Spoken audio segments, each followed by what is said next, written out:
Hello dear students, कैसे हैं आप सभी। एक बार फिर से मैं आप सभी का स्वागत करता हूं मेरे चैनल सुपर इंटरमीडिएट क्लासेज में। दोस्तों, प्रीपोजिशन में थोड़ा सा और आगे बढ़ते हैं और देखते हैं कि प्रीपोजिशन का इंटरेस्टिंग प्रयोग कैसे होता है। प्रीपोजिशन का एक ही प्रयोग है। अगर दो चार प्रीपोजिशन आप समझ गए कि कैसे यूज़ करना है तो क्लियरली आप सारे प्रीपोजिशन को उसी तरह से प्रयोग कर देंगे। चलिए बिना समय खर्च करते हुए बनाते हैं। मेरी अनुमति लिए बिना तुम यहाँ से नहीं जा सकते हो। मेरी अनुमति लिए बिना तुम यहाँ से नहीं जा सकते हो। तो यहाँ पे एक प्रीपोजिशन है बिना, ठीक, के बिना, बिना। तो मेरी अनुमति लिए बिना तुम यहाँ से नहीं जा सकते हो, इसमें सब्जेक्ट है तुम। तो पहले हम उसको बनाएंगे तुम यानी यू, और चूंकि ये मॉडल है इसके लिए हमने कांट का यूज कर दिया। You can't. जा सकते हो यानी जाना की अंग्रेजी गो, यू कांट गो। एक प्रीपोजिशन और यहाँ पे है, यहां से यू कांट गो, और यहां से तो से की अंग्रेजी होती है फ्रॉम। अलगाव या पृथकता के लिए ये प्रयोग होता है। जब कोई चीज कहीं से अलग होती है तो हमें अलगाव या पृथकता के लिए फ्रॉम यूज करना होता है। जैसे यहां से चला गया मतलब वो यहां से अलग हो गया, तो इसके लिए हमें क्या यूज करना है, फ्रॉम हेयर, ठीक। You can't go from here, तुम यहां से नहीं जा सकते हो। अब देखिए, मेरी अनुमति लिए बिना या मेरी अनुमति के बिना, ठीक। तो बिना के लिए देखिए, मेरी अनुमति लिए बिना, तो ये जो बिना है थोड़ा सा आगे आ जाएगा, यहां पे आ जाएगा। तो इसको हमने लिखा विदाउट, ठीक, विदाउट। अब जैसे लिखा है ठीक ठीक उसी तरह बनाने के लिए विदाउट तो हमने यहाँ पे आगे कर दिया, यहाँ पे एकदम आगे कर दिया। अब मेरी अनुमति लिए, तो अगर इसमें क्रिया भी आपको लिखना है प्रीपोजिशन के बाद, लिए यानी लेना की अंग्रेजी टेक, तो क्रिया में आईएनजी आपको जोड़ना है यानी उसको जीरंड बनाना है, ठीक है। विदाउट टेकिंग क्या, मेरी अनुमति, मेरी की अंग्रेजी माय और अनुमति की अंग्रेजी होता है परमिशन, ठीक है।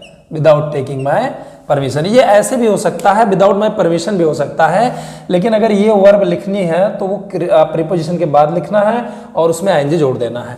तो मेरी अनुमति लिए बिना तुम यहां से नहीं जा सकते हो, तुम यहां से नहीं जा सकते हो, सॉरी यहाँ पे हो लिख दीजिएगा थोड़ा, ठीक है।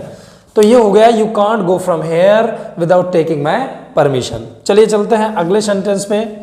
अपनी लंबी बीमारी के दौरान इलाज के लिए मैं कई शहरों में गया, ठीक। तो ये मैं कई शहरों में गया, ये पास्ट इंडेफिनिट टेंस है। पहले इसको बनाइए, मैं कई शहरों में गया। कौन गया, मैं, आई, ठीक। जाना की अंग्रेजी हमने विजिट लिख दिया और उसका सेकेंड फॉर्म हो जाएगा विजिटेड, क्योंकि ये पास्ट इंडेफिनिट है। आई विजिटेड कई शहरों में, कई की अंग्रेजी होता है मैनी और शहर की अंग्रेजी होता है सिटीज। यहाँ पे दोस्तों में नहीं लिखा जाएगा क्योंकि विजिट के साथ प्रीपोजिशन यूज नहीं होता है। मैं कई शहरों में गया, आई विजिटेड मैनी सिटीज। अब यहाँ पर दो प्रीपोजिशन है एक्चुअली, इलाज के लिए, ठीक, और एक प्रीपोजिशन है अपनी लंबी बीमारी के दौरान, ठीक। तो पहले हमने ये लिखना है इलाज के लिए, मैं कई शहरों में गया। अब इलाज के लिए ये लिख दीजिए for treatment, for treatment. I visited many cities for treatment. अब अपनी लंबी बीमारी के दौरान, के दौरान की अंग्रेजी यहाँ पे लिखी है ड्यूरिंग, ठीक। तो ड्यूरिंग आगे आ जाएगा, अपनी लंबी बीमारी के दौरान। ये चीज जो है जितने भी शब्दों के लिए आती है उसके आगे लिखते हैं, तो यहाँ पे ड्यूरिंग लिखेंगे, ड्यूरिंग, ठीक है, ड्यूरिंग। ये प्रीपोजिशन हो गया। अब ये लिख दीजिए अपनी लंबी बीमारी, तो मैं के साथ अपना की अंग्रेजी माई, लंबी की अंग्रेजी होता है प्रोलॉन्ग, या फिर लॉन्ग भी लिख सकते हो, माई लॉन्ग, प्रोलॉन्ग ज़्यादा सही रहेगा।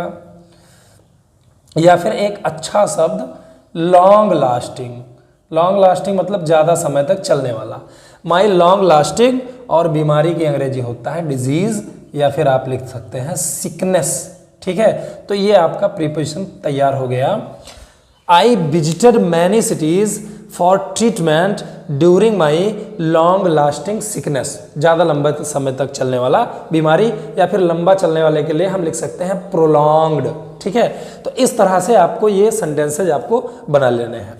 चलिए आगे सेंटेंस समझते हैं।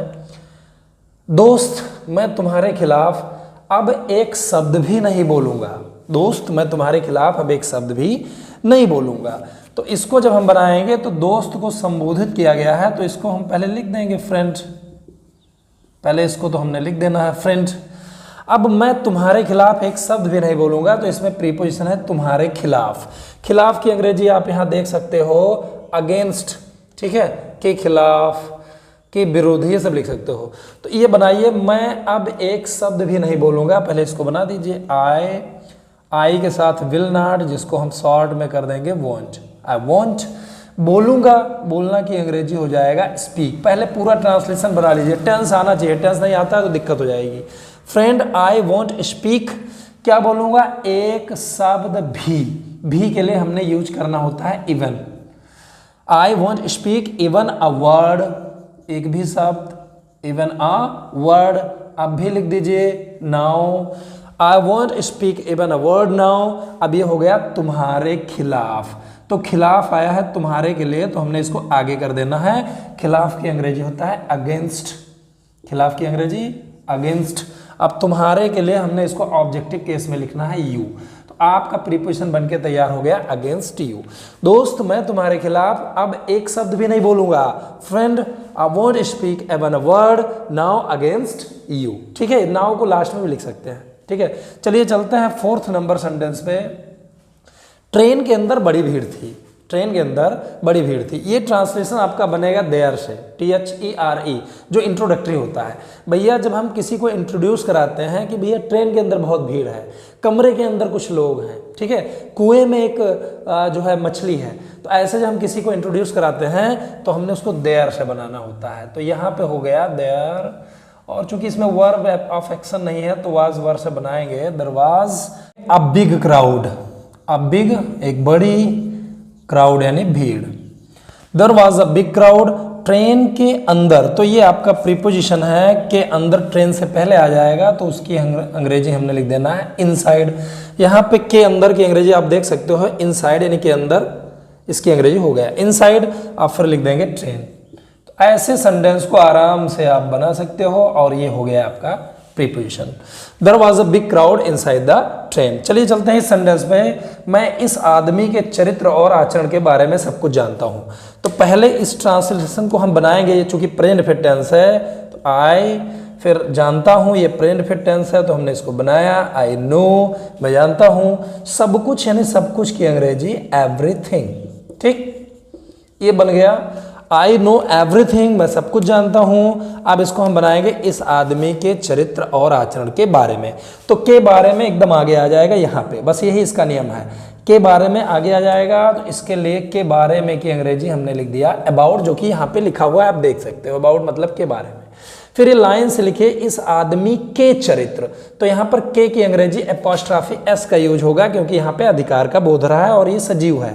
तो इस आदमी हमने यहाँ पे लिखा देश, और आदमी यानी मैन, और जोड़ दिया एपोस्ट्रॉफी एस, दिस मैन्स। अब चरित्र और आचरण हम लिख देंगे लाइन से, कैरेक्टर एंड आचरण की अंग्रेजी हमने लिख दिया कंडक्ट। तो ये आपका प्रीपोजिशन बनके तैयार हो गया मस्त एकदम। इसी नियम से जितने भी प्रीपोजिशन हैं आराम से आप बनाइएगा। I know everything about this man's character and conduct. इस तरह से कोई भी प्रीपोजिशन आपको यूज करना हो, बिंदास आप यूज कर दीजिएगा। और भी प्रीपोजिशन के साथ नए वीडियोस के साथ मैं हाजिर होऊंगा। तब तक के लिए धन्यवाद, थैंक्स फॉर वॉचिंग। अगर आप भी मेरे चैनल में